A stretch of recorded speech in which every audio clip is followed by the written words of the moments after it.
Welcome to Maryland Table.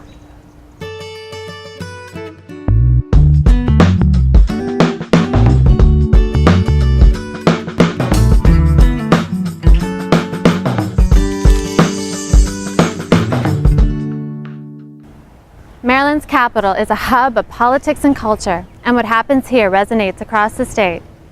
Join us as we explore the movement, learn how to cook with locally grown ingredients, and share tips for eating Maryland style.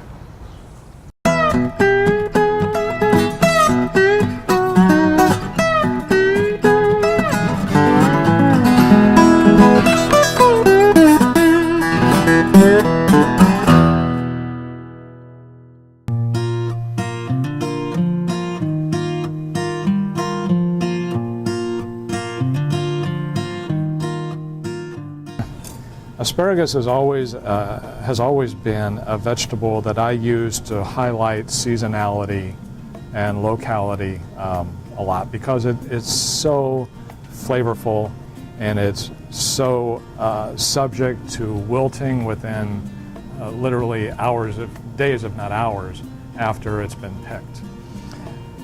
But you can get it 12 months out of the year. I mean, you just have to go to Whole Foods, right? You know, and you've got it. As long as you don't ask too many questions about where it came from, you can get asparagus anytime you want. Asparagus season around here lasts maybe 5 weeks if we're lucky. So we need to take full advantage of it when it's here. And it's the only time of year that I do asparagus. It also has an interesting discussion about organic foods as well. Virtually none of the asparagus sold in this immediate area could be truly classified as organic. And why is that? It's not that they use pesticides or herbicides or anything like that on it, but the soils that asparagus grows in most farms needs to be augmented.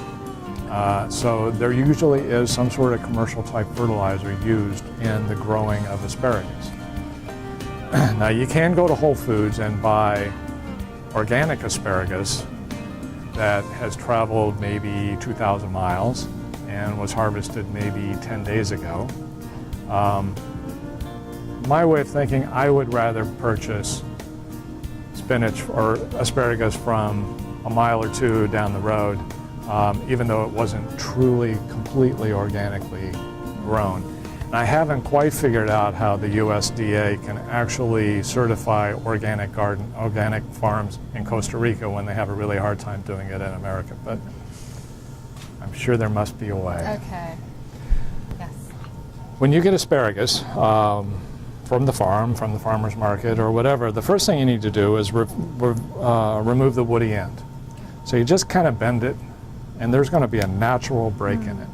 Okay? So why don't you help me kind of do that? And the woody ends we'll save for compost. Okay. And it's nice and fresh. You can hear the snap when we do it. Now in the meantime, what we've done is we've got a pan of water going over on our little tabletop burner here. We're only going to cook this spinach or this asparagus for a couple minutes. And this is probably 1.5 pounds or so.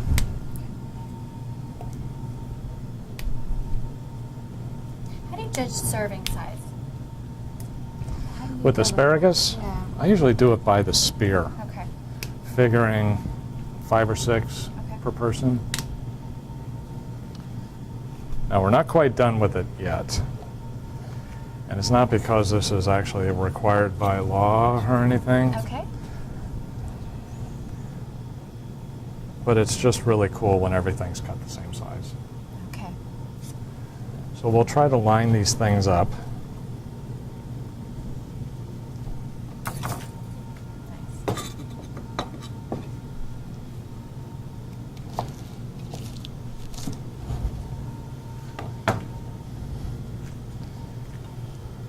And it looks much better on a plate that way.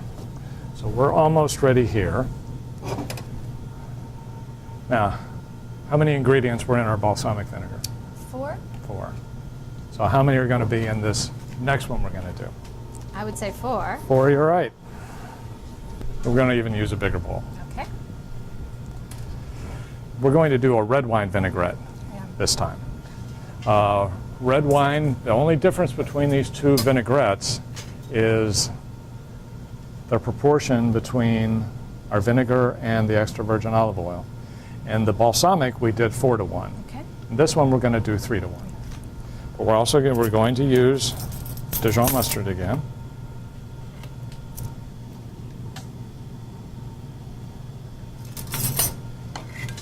And we're also going to use lemon juice again.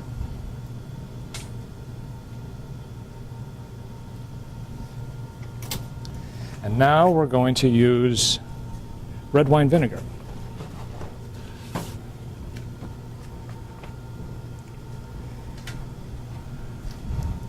So we're going to use, and let's just do a 1/4 cup this time. 1/4 cup of red wine vinegar, and I'm going to let you take over.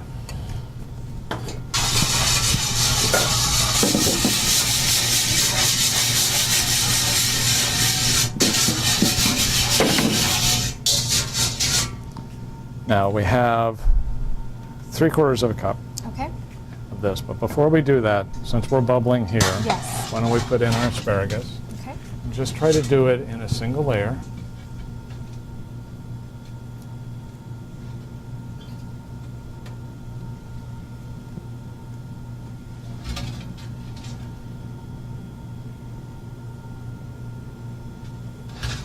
Now you'll find on some really fancy type recipes where they'll talk about peeling asparagus beforehand because of the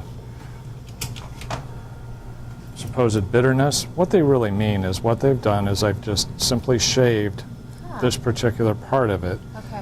Makes a very nice presentation, I see. but I find if you buy very, very fresh ingredients, this sort of fooling around is not necessary. Oh, good. Okay. So, But let's do this one okay. for fun.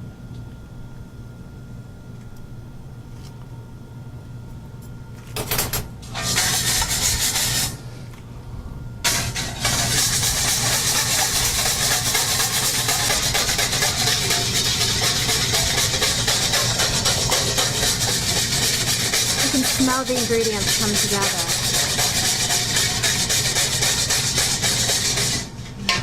Now, just one little change in this one is we're going to mince up a little parsley Okay. to do with that. So this is an Italian flat leaf parsley. We need to kind of pick the leaves off the stems just a little bit on this while we wait for, Okay. So you don't like stems then with your parsley? not so much.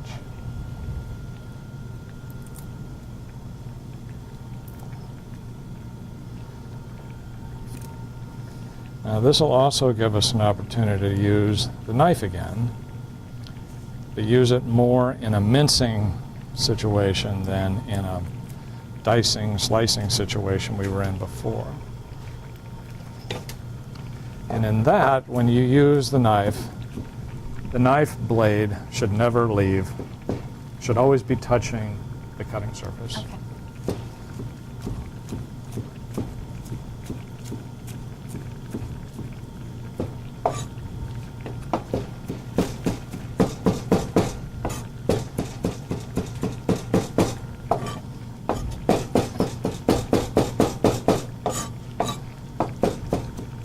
So see how it kind of hold it down and smell it, can't you? I'm going to move this slightly out of the way.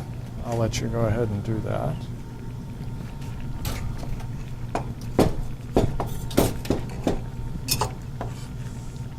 Oh boy.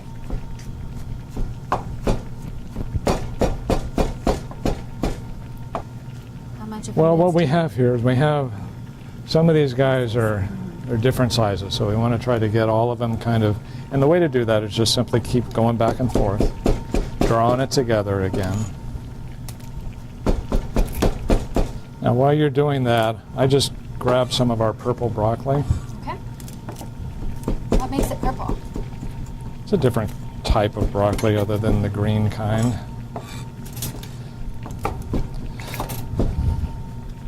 which is actually a very good point. Because you're only familiar with green broccoli. Right, right. Okay. There must be 50 different kinds of broccoli. Now, why do you only see green broccoli? Why?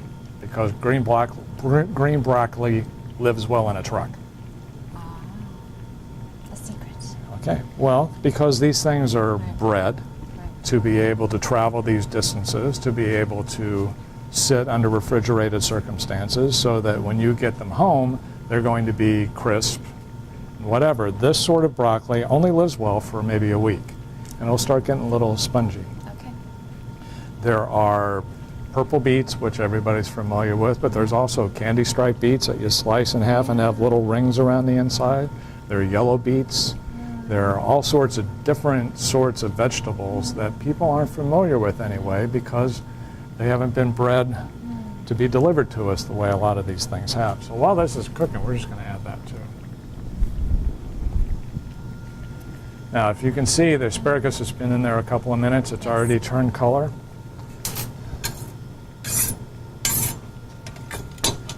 And I'm going to get a plate, and we're going to be able to do this.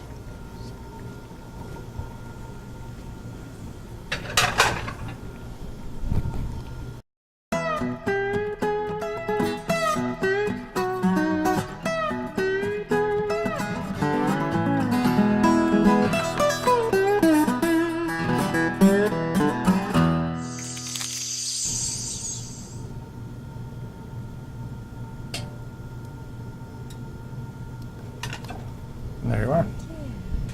And I think you still have your fork.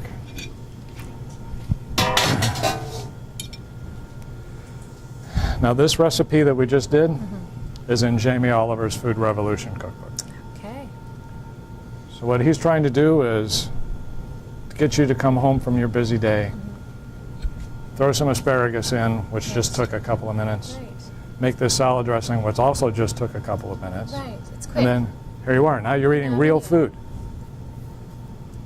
It's fast food. It's fast food. And we forgot our parsley. Look at that plate. Looks like we went downtown. I know. It's delicious. Join us as we explore the movement, learn how to cook with locally grown ingredients, and share tips for eating Maryland style.